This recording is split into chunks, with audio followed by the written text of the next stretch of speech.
being just a short drive from both Plymouth and Tavistock, it would be easy to think that Yelverton is little more than a village for commuters.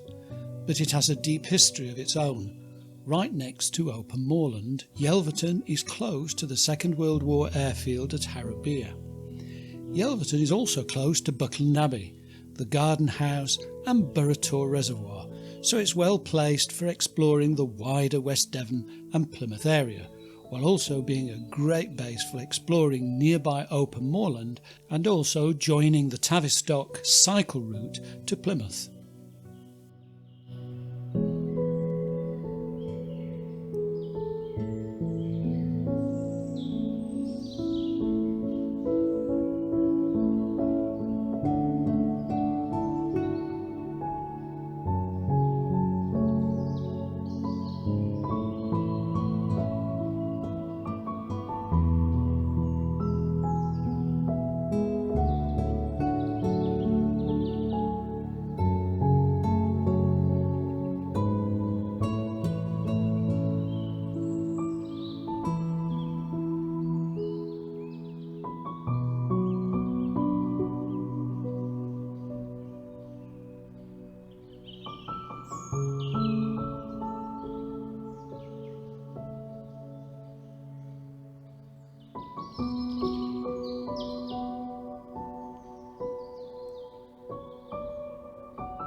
Milbrook is at the head of a tidal creek which has been dammed since 1977 as a flood prevention measure.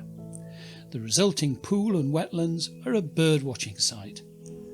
The seal of the borough of Milbrook was a mill with a water wheel in a stream of water amid trees and hounds, with the legend Sigillum de Milbrookia.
Well, that was a walk and a half, but I can assure you it was well worth it.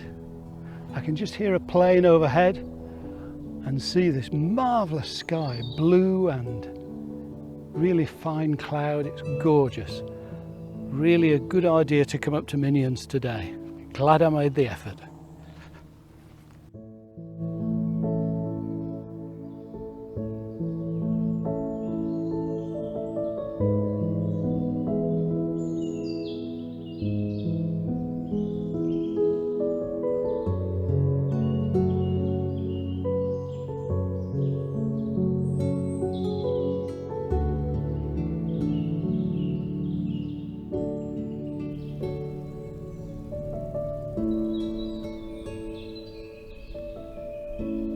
Away across to the cheese ring, a beautiful sight.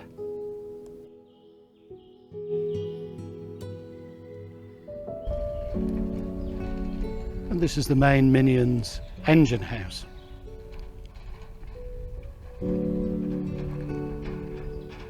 As seen through the hurlers, the highest points in Cornwall, the Caradon Tower, a communications tower for all sorts of things, mobile phones, telephones, radio.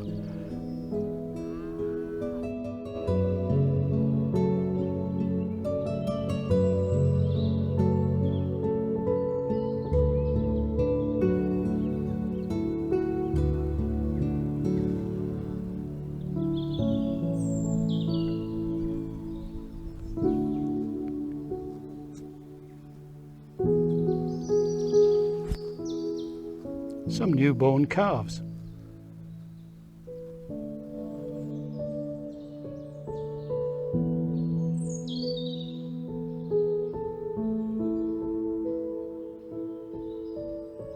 Now this is the Phoenix mine, lovingly restored and opened by His Royal Highness the Prince of Wales.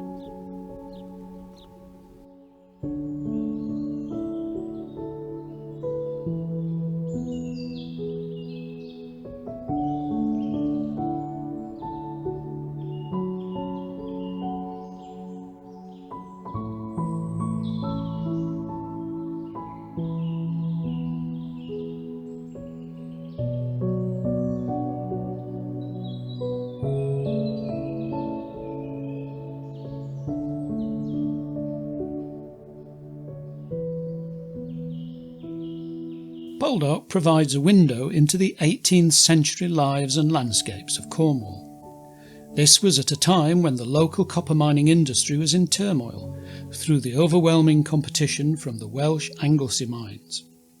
The Baldock stories owe much to the Cornish history and heritage, which form the backdrop to the characters' eventful and often turbulent lives. Today, the metal mining landscapes of Cornwall and West Devon have World Heritage Site status. We are sure that Ross would have approved of the international recognition of his compatriots' efforts to bring copper and tin to the world.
its earlier importance was as a harbour, and then a source of sea sand useful for improving the inland soil.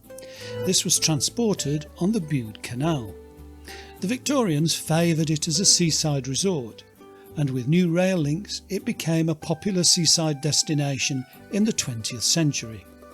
Bradshaw's guide of 1866 described Bude as a small port and picturesque village in the north-eastern extremity of Cornwall. It described the town as having the dignity of a fashionable marine resort with excellent facilities for bathers. The harbour bed consists of fine, bright yellow sand consisting of small shells. The sea is striking and bold, rocks rising on every side to lofty, broken elevations. It also describes Bude as a romantic retreat.